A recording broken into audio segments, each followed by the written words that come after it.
Catherine Schneider. Bem-vindos ao primeiro episódio de Conversas Sem Exclusões, o podcast da InovaRisk. Antes de começarmos, só uma breve explicação sobre como nasceu e qual é o objetivo do nosso podcast. Ao longo dos anos verificamos, mais do que isso, vivenciamos o tom nebuloso que envolve o tema dos seguros. Por isso decidimos criar este podcast, não só para falar sobre seguros, sobre dúvidas, mitos, mas também trazer a este fórum experiências, convidados e abordagens diferentes na gestão de risco. E de uma forma humilde queremos, sempre que possível, contribuir à nossa maneira para a literacia financeira, para que os seguros deixem de ser vistos como um mal necessário, mas sim como uma forma racional de protegermos o nosso património, fruto de uma escolha informada. Neste primeiro episódio temos connosco, quase que é obrigatório, não é? Gonçalo Batista, diretor-geral de InovaRisk, para nos falar sobre as MGAs, o que, numa tradução livre e sem compromisso, são as agências de subscrição, que fundamentalmente é o que é InovaRisk. E que tem suscitado algumas dúvidas e questões. Muitas vezes, quando apresentamos InovaRisk, surgem algumas confusões, e se cá seria interessante perceber o que é isso de uma agência de subscrição, o que é isso de uma MGA, quais são as mais-valias, como é que funciona em Portugal. Enfim, trocámos aqui algumas impressões sobre este modelo de negócio. Olá, muito boa tarde a todos. Obrigado pelo convite, não estava à espera, isto vindo da InovaRisk. As MGAs, de facto, são uma figura que estamos pouco habituados em Portugal. É uma figura mais comum noutras geografias, mas quase que, ironicamente, parece-me até que essa figura faz mais sentido em países pequenos, onde há menos soluções. Portugal é um país com pouca população, né? E também geograficamente é relativamente pequeno. Temos poucas seguradoras, cada vez menos. Das poucas que havia, uma parte significativa compraram-se umas às outras foram vendidas a grupos estrangeiros e, portanto, foi também reduzindo o número cá por Portugal. E sobram, portanto, muito poucas seguradoras. Portanto, desde logo de partida, há um problema de oferta no mercado. Para além disso, e talvez se calhar será o facto mais sintomático de sermos um país pequeno, é que não existe muito espaço para a especialização. Repetindo-me um pouco, sendo Portugal um país com um baixo número de consumidores, os nichos de mercado são sempre necessariamente poucos. Né? Dando um exemplo, sei lá, dos nossos produtos mais conhecidos. O assinador de obras de arte. Se eu lançar uma seguradora que é especializada em seguro de obras de arte nos Estados Unidos ou na China, temos como mercado-alvo alguns milhões de colecionadores. Enquanto que em Portugal temos algumas dezenas de milhares, não mais do que isso. E são números que tornam muito difíceis a uma seguradora especializar-se.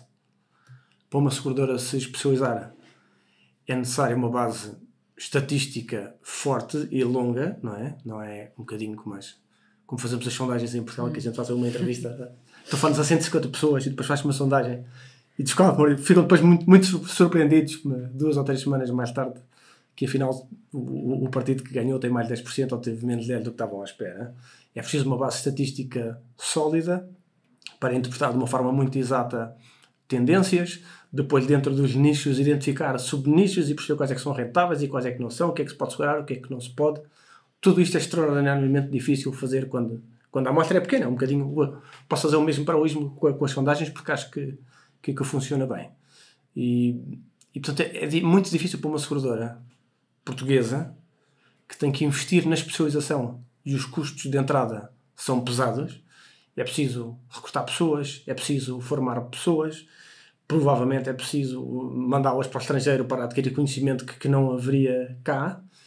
E tudo isto, quando o mercado potencial depois em prémios de seguros para ser feito é relativamente pequeno, temos uma equação quase impossível. E, portanto, as seguradoras portuguesas não se especializam, não é por incapacidade, é por falta de dimensão do mercado que justifica essa aposta, não é? É um bocadinho aquela coisa de como vender gelados no inverno. A gente pode tentar, mas vão vender sempre poucos. E as MGAs beneficiam. Portanto, estava aqui a falar das seguradoras que não entram porque os custos são grandes. E o mesmo raciocínio também é válido para as seguradoras especialistas que são estrangeiras, mas que não existe, embora o trabalho de exportar esse know-how para um novo país seja mais fácil, né? Portanto, fazem isto nos Estados Unidos, em Inglaterra, porque não fazer também em Espanha, em Portugal, em França e nos outros países, Mas depois, mais uma vez, nos países pequenos é difícil porque estão a investir num escritório próprio e, mais uma vez, a receita potencial é relativamente pequena.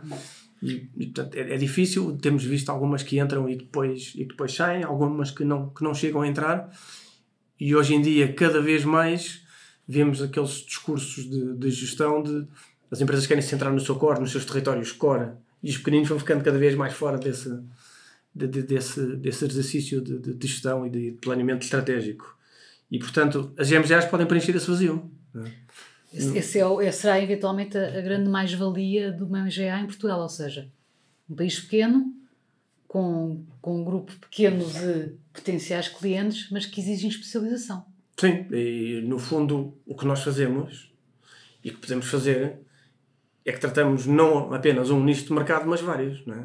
E fazemos um bocadinho aqui, um bocadinho acolá, e tudo isto somado traz o racional de investimento nestas áreas. E, portanto, formamos aqui uma equipa que vem maioritariamente de pessoas que trabalhavam em seguradoras e que têm esse conhecimento, esse know-how de trabalhar enquanto uma seguradora, e que não tem a estrutura de custos fixos pesados de uma multinacional. As grandes multinacionais hoje em dia são marcas, são empresas muito pesadas, não só do ponto de vista financeiro. A gente depois às vezes custa-nos a redimensionar, se calhar, o nosso pensamento para a escala de uma grande empresa britânica ou americana ou da Europa do Norte.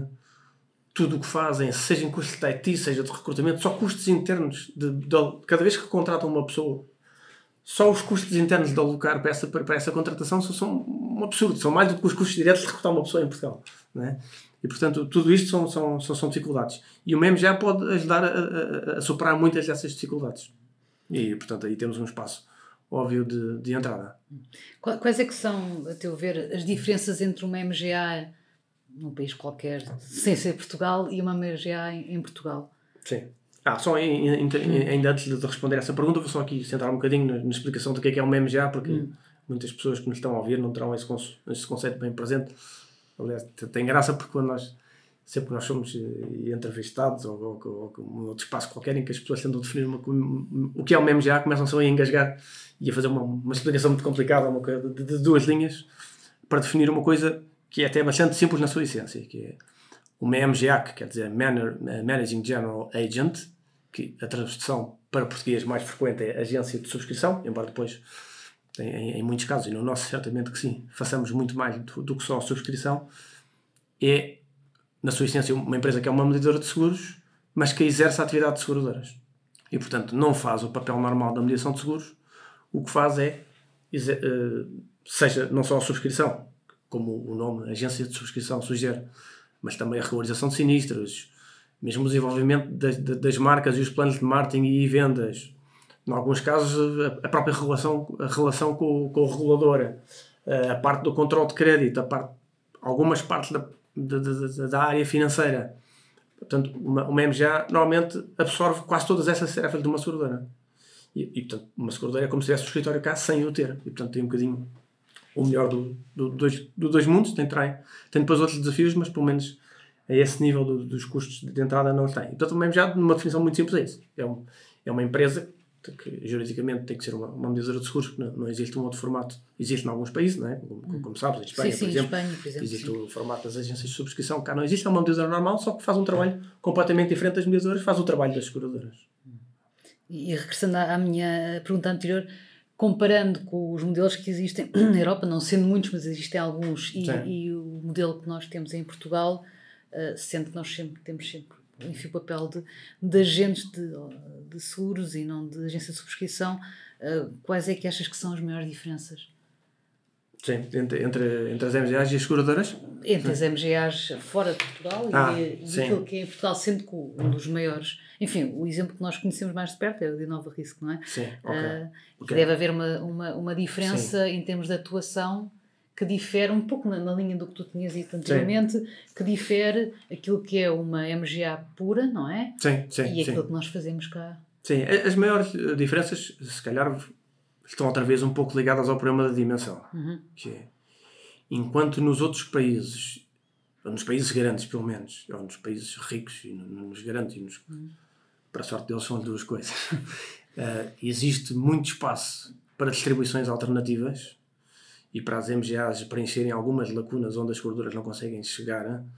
As seguradoras hoje em dia têm grandes barreiras ao desenvolvimento tecnológico. São projetos monstruosos. A gente quer fazer qualquer coisa dentro de uma seguradora e vai para uma lista de espera imensa, porque tudo aquilo mexe com um imenso departamento e torna muito difícil a aprovação. Ao nível do compliance também. E portanto existe muito espaço para as MGAs, seja na introdução de novos produtos, seja na exploração de novos canais de distribuição, preencherem lacunas onde, mais uma vez, as seguradoras têm dificuldade em entrar.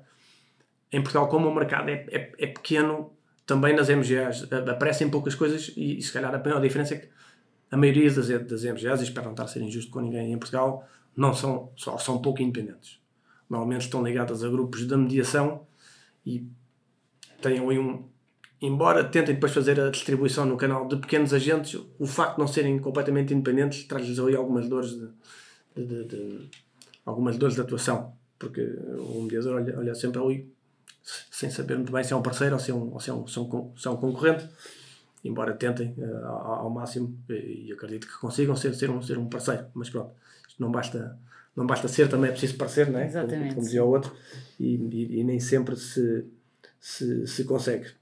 A Nova Risco, de facto, aparece como marca completamente independente, não está ligada a nenhum grupo, não tem outro tipo de interesse, tem uma agenda própria, que é apenas esta vontade de trazer seguros especializados para Portugal, trazer melhores soluções para os clientes estarem mais bem seguros.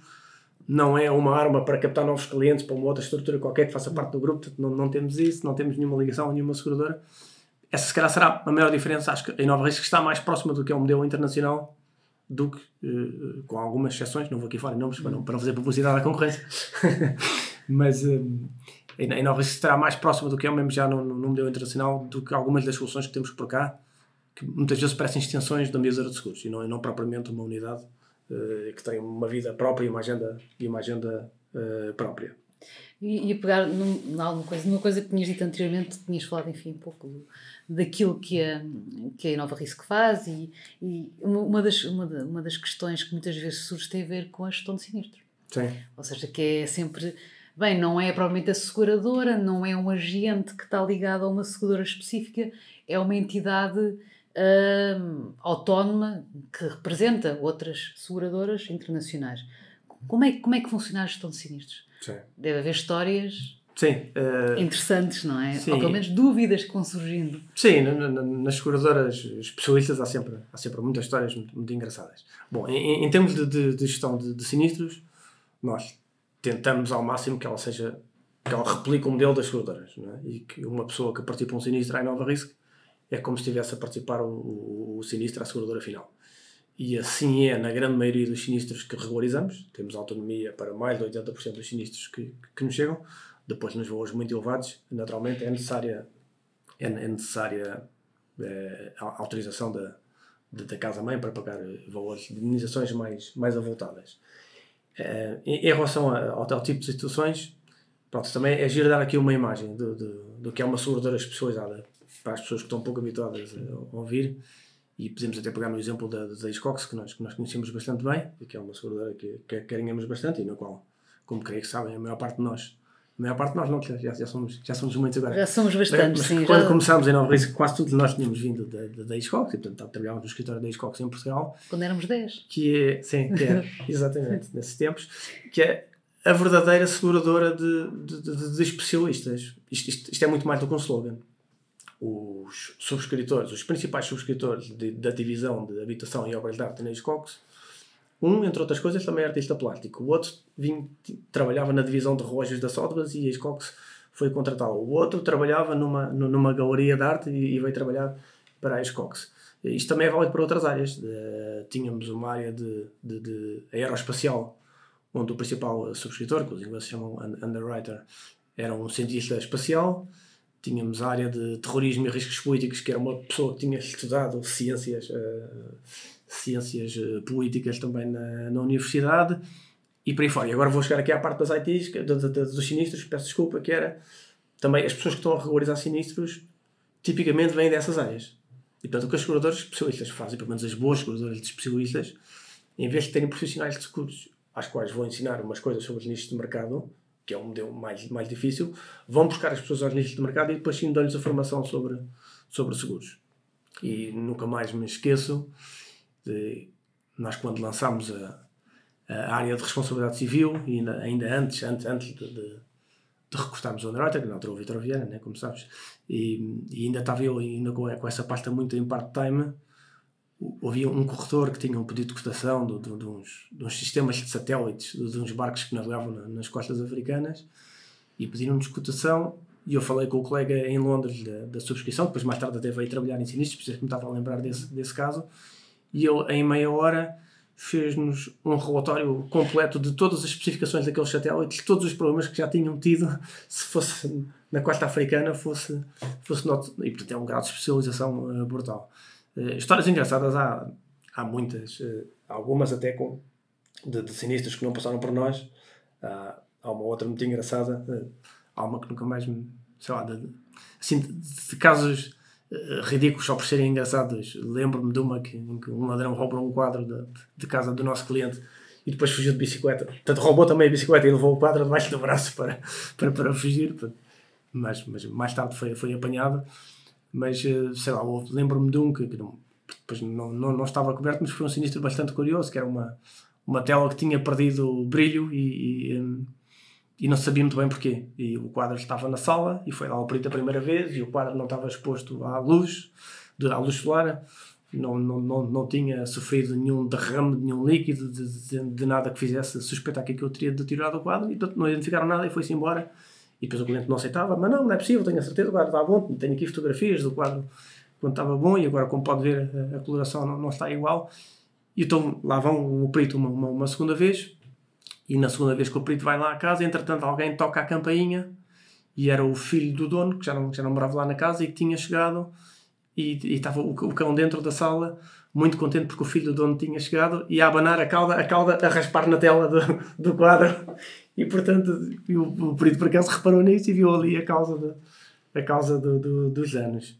Mas há muitas, desde, sei lá, uma vaca caiu dentro de uma piscina e essa é uma história famosa. E depois para retirar a vaca de dentro da piscina foi preciso montar ali uma operação ainda engraçada. Há muitas, há imensas, muitas que não podemos divulgar por motivos de confidencialidade, não é? Mas estando nesta área dos nichos de mercado, os sinistros complexos ou engraçados são muitos. Sim, isso requer sempre um elevado grau de especialização, porque olhar para um sinistro que normalmente, mais tradicionalmente, é uma coisa simples, é um cano que rebenta, quando tem implicações em termos de valor ou em termos de características, depois exige uma especialização maior, não só da parte de gestão de sinistros, mas recuando um bocadinho antes da própria subscrição do caso, não é? E da respectiva cotação. Estou-me agora a lembrar de um também que era engraçado, foi uma cliente que deixou cair uma pedra, não sei se era um diamante de um anel para dentro da sanita e depois andaram a partir a casa de banho toda para encontrar a pedra.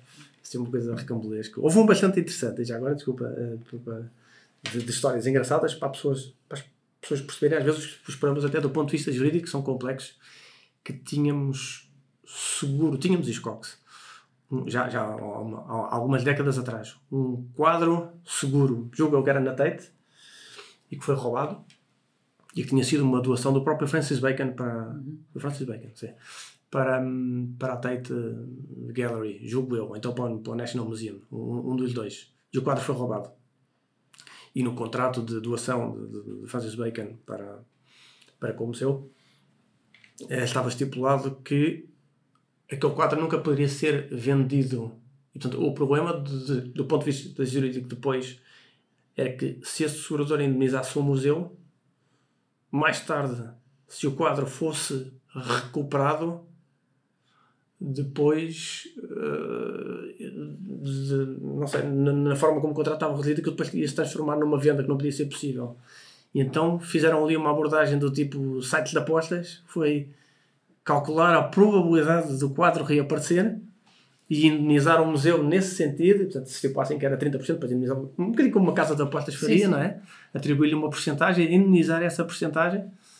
E assim foi, e a Hiscox pagou e o quadro reapareceu, portanto acabou por ser um mau negócio para a seguradora, mas dessa forma, do ponto de vista jurídico, não houve uma venda do quadro quando mais tarde aparecesse o Salvado. Assim, histórias engraçadas. São histórias engraçadas. Eu acho que voltando aqui um pouco ao nosso pequeno Portugal, salvo seja, não é? Esta especialização é reconhecida, ou seja, existe da parte da recortagem e mediação necessidade desse tipo de especialização, ou seja, dos casos que aparecem, das situações que surgem, existe mesmo uma necessidade de especialização tão aprofundada em Portugal? Existe, aliás, a necessidade é maior, lá está, nos países mais pequenos, onde é mais do mesmo, não é? Se pegarmos num grande corretor nos Estados Unidos, que terá 3 ou 4 ou 5 ou mais, 3 ou 4 ou 5 mil funcionários ou mais, eles conseguem criar uma divisão para cada nicho do mercado. E eles próprios tornam-se especialistas e conseguem, num país pequeno onde isso não existe, portanto as estruturas são estruturas pequenas, o maior corretor do país terá menos do que 200 pessoas e portanto não se consegue com um número tão reduzido estabelecer divisões de especialistas em todas as áreas de especialização. É impossível, não é? Acabam por fazê-los nas maiores. Precisam ainda mais dessas entidades que lhes podem dar esse valor acrescentado. E o que nós fazemos, na forma como estruturados para pôr isso ao serviço dos nossos parceiros, são duas coisas. Os nossos técnicos são também comerciais. E, portanto, quando visitamos os nossos parceiros de seguros, eles estão a falar com os especialistas e, portanto, quando lhes damos formação, e damos bastante formação aos nossos agentes, isso para nós é absolutamente fundamental, tornar os nossos parceiros numa escala, na escala possível, também eles próprios especialistas nos produtos que nós vendemos, para que quando eles vão falar com o cliente final, eles possam ter também valor acrescentado. Portanto, por um lado, os nossos técnicos visitam os clientes. Por outro lado, nós estamos bastante disponíveis para visitar os clientes em conjunto com os nossos parceiros. E isso, por um lado, dá-lhes um conforto bastante grande, não é? Porque vai alguém com os olhos de um especialista dentro do cliente e ver exatamente qual é que é o tal fato à medida, não é? É o alfaiate que vai lá ver a pessoa para fazer o fato exatamente à medida do que esse cliente precisa. E por outro lado, pronto, é o tal conforto da pessoa, da mediadora ou da corretora, vai estar muito mais confiante numa venda do que estaria de outra forma, onde se calhar há perguntas depois que não consegue responder e vai ter ali algum receio de que o trabalho de consultoria possa estar em risco. Depois é mais válido nos mediadores mais pequenos. Sim, claro. Os maiores podem não ter uma equipa de especialistas, mas terão alguns e, portanto, voltamos ao mesmo. Volta muito. Anda sempre muito à volta do problema da dimensão, não é? Sim. Mas pronto, mas é isso. Nós pomos os especialistas de facto na linha da frente. Isso dá uma mais-valia bastante grande para os nossos parceiros. Enfim, acho que um pouco, só para ter aqui, enfim, uma opinião final tua, nós estamos agora, enfim, em março de 2 anos que teve início a pandemia, algo que nunca tínhamos vivido até à data, e que impactou obviamente muito o setor segurador, sobretudo em termos de internacionais, enfim, com o hard market, etc. E também houve algumas mudanças em Portugal em termos do mercado segurador. Como é que tu vês o futuro para uma agência de subscrição, à nossa dimensão, neste mercado que é volátil, em que estamos ainda todos a tentar perceber o que é que se passou nos últimos 2 anos e como é que isto se vai refletir em termos de produto, em termos de pricing, em termos de até mesmo de cobertura, entrando depois e de exclusões, não é? Por isso é que se chama conversa sem exclusões, há alguma razão, não é? Como é que isto achas que se vai refletir em termos de futuro? Estamos a falar de um futuro, acho que os 2 anos também nos ensinaram a olhar para um futuro mais curto e menos longo, mas mesmo assim temos que fazer esse exercício, claro. Nesta área. Como é que tu olhas para este ano 22 e se calhar 23 também, em termos de futuro para o mercado segurador em Portugal especificamente, e também para o papel da Innova Risk como player desse mercado? Sim. Bom, esta pandemia e em particular o confinamento trouxe também, não vou dizer aqui nada de novo, uma aceleração tecnológica bastante grande, não é? E no pacote com a aceleração tecnológica vem sempre uma exigência muito maior do consumidor, não é? Portanto, vão ser criando as ferramentas, vão ser criando os mecanismos para as pessoas terem respostas imediatas e eu acho que se calhar esse será o grande desafio para as MGAs, é conseguirem estar sempre, ou quase sempre, habilitados a dar uma resposta instantânea. E por um lado têm que ter a sua estrutura muito orientada para o serviço ao cliente, não é? E nós fizemos aqui dentro algumas iniciativas de excelência no serviço para dar a resposta a essa emergência, que já havia, sempre houve, não é? Dar um bom serviço é fulcral, mas vai se tornar ainda mais fulcral. E depois conseguir criar do ponto de vista tecnológico, mas isso obriga também a negociar as autonomias com as próprias seguradoras para conseguirmos criar essas ferramentas e dar essas respostas de imediato. Daqui a 3 ou 4 ou 5 anos, se um cliente pedir uma coisa à Inova Risco ou outra MGA qualquer e demorar 2 semanas a receber a resposta, já foi para outro lado qualquer, não é? Portanto, já se foi. Esse, se calhar, é talvez o maior desafio que veio de uma pandemia com estas características. Não só a qualidade, mas também a emergência de um serviço rápido e eficiente e fácil para o consumidor final. A parte fácil acho que é bastante importante. As pessoas hoje em dia não têm paciência para navegar em muitos ecrãs, para clicar em muitos sítios, querem carregar um botão, descarregar o seu fecheiro, fazer a sua alteração e já está tratado. Esse é talvez um dos grandes desafios das agências de subscrição.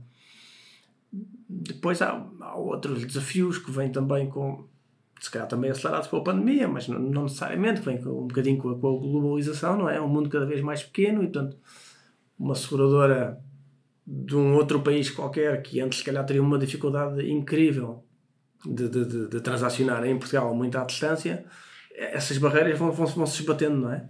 É claro que o contacto humano faz muita diferença, mas o que antes era quase impossível, agora já é muito menos impossível. E, portanto, as MGAs têm que acrescentar valor, têm que conseguir estar numa cadeia em que não sejam apenas mais um a consumir recursos e a ser um custo para a seguradora, tem que ser um custo, mas depois o trabalho tem que justificar esse custo e até trazer uma diminuição para a equação global, com uma qualidade de serviço melhor. Será sempre à volta desse binómio entre qualidade e custos. As seguradoras vivem sufocadas por custos. A Solvência 2, que vem na ressaca da crise financeira, trouxe imensas exigências. Hoje as seguradoras e os bancos também têm batalhões internos de compliance, de reporte reguladores, de estudos de atuariado, de obrigações para criar mecanismos para termos a certeza que estão a tratar os clientes de uma forma justa. Tudo isso é necessário, mas tudo isso encarece imenso o processo.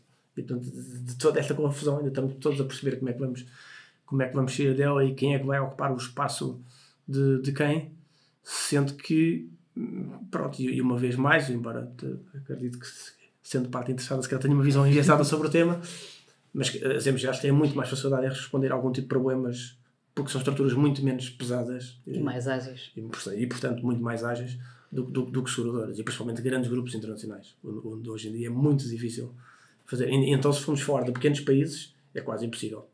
Uma seguradora multinacional quer, dentro do razoável, trabalhar de forma igual em todos os países. E um modelo de negócios nos Estados Unidos dificilmente é um bom modelo de negócios para Portugal, porque as realidades são tão diferentes a tantos níveis que dificilmente vai resultar.